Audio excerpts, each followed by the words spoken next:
आपने कभी सोचा है कि भारत में पहली बार हवाई जहाज कब उड़ा था। यह घटना भारतीय इतिहास में एक महत्वपूर्ण मील का पत्थर था, जिसने न केवल परिवहन के क्षेत्र में क्रांति लाई, बल्कि देश को वैश्विक विमानन मानचित्र पर भी विस्थापित कर दिया था। भारत में पहली बार हवाई जहाज 18 फरवरी 1911 को उड़ाया गया था। यह एक ऐतिहासिक दिन था जब पायलट हेनरी विकेट, जो एक फ्रांसीसी पायलट थे, ने इलाहाबाद अब प्रयागराज से नैनी तक पहली आधिकारिक हवाई डाक सेवा को संचालित किया था। यह उड़ान लगभग 10 किलोमीटर का था और इसमें 6500 पत्र को ले जाया गया था।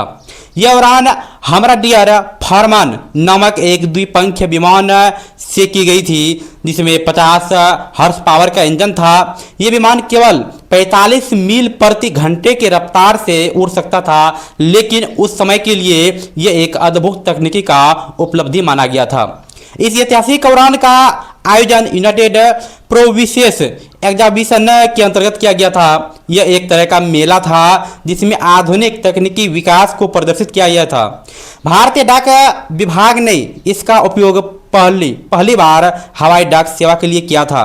हेनरी पिकेट द्वारा उड़ाया गया यह विमान इलाहाबाद के पिलग्रिम रोड से उड़ान भरा था और गंगा और यमुना नदियों के संगम के पार नैनी में उतरा था।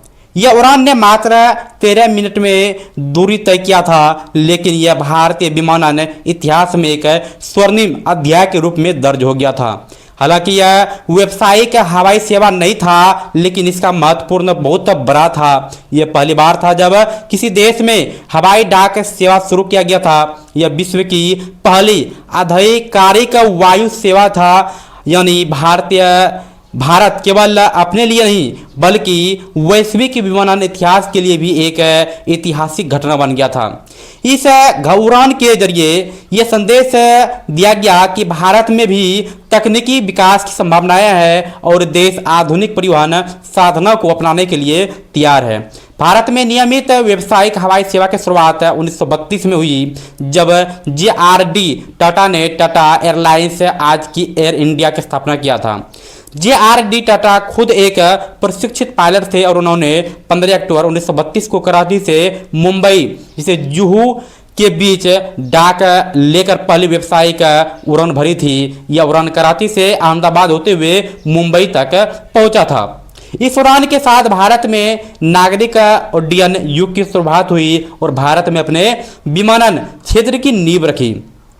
JRD टाटा ने भारतीय विमानन का जनक भी कहा जाता है। उन्होंने न केवल विमान उड़ाया बल्कि भारत में एक महत्वपूर्ण संपूर्ण एयरलाइंस का निर्माण भी किया था।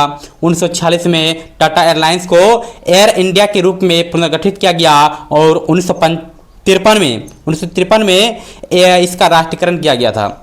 उनकी यह पहल आज भारत में सैकड़ों घरेलू और अंतर्राष्ट्रीय उड़ान का मार्ग प्रशस्त कर चुकी है। जहां एक और नागरिक विमानन ने उड़ान भरी, वही दूसरी ओर भारतीय की सैन्य विमानन शक्ति की शुरुआत भी 1932 में किया गया था, जब भारतीय सेना का गठन 8 अक्टूबर 1932 को हुआ। शुरुआती वर्षों में इसमें केवल 4 वेस्टलैंड VPT वायुप्लेन और 6 प्रशिक्षित अधिकारी थे। आज भारतीय वायुसेना दुनिया की शीर्ष वायुसेनाओं में से गिनी जाती है। भारत में हवाई यात्रा की शुरुआत 1911 में एक सीमित प्रतीकात्मक थी, लेकिन ऐतिहासिक उड़ान के रूप में हुई थी। हेनरी पिकेट द्वारा उड़ाया गया यह विमान केवल 13 मिनट की यात्रा में 6500 पत्र लेकर गया था, लेकिन उसने भारत को विमानन के नए युग में प्रवेश दिलाया। इसके बाद JRD टाटा जैसे दूरदर्शी नेताओं ने इसका यात्रा को आगे बढ़ाया और भारत को एक मजबूत विमानन राष्ट्र भी बनाया। आज भारत में सैकड़ों हवाई अड्डे, हजारों विमान और लाखों यात्री रोजाना उड़ान भरते हैं, लेकिन यह सब संभव हुआ उस पहली ऐतिहासिक उड़ान की नींव पर, जिसने हमें आकाश की ऊंचाई पर पहुंचने का मौका दिया था।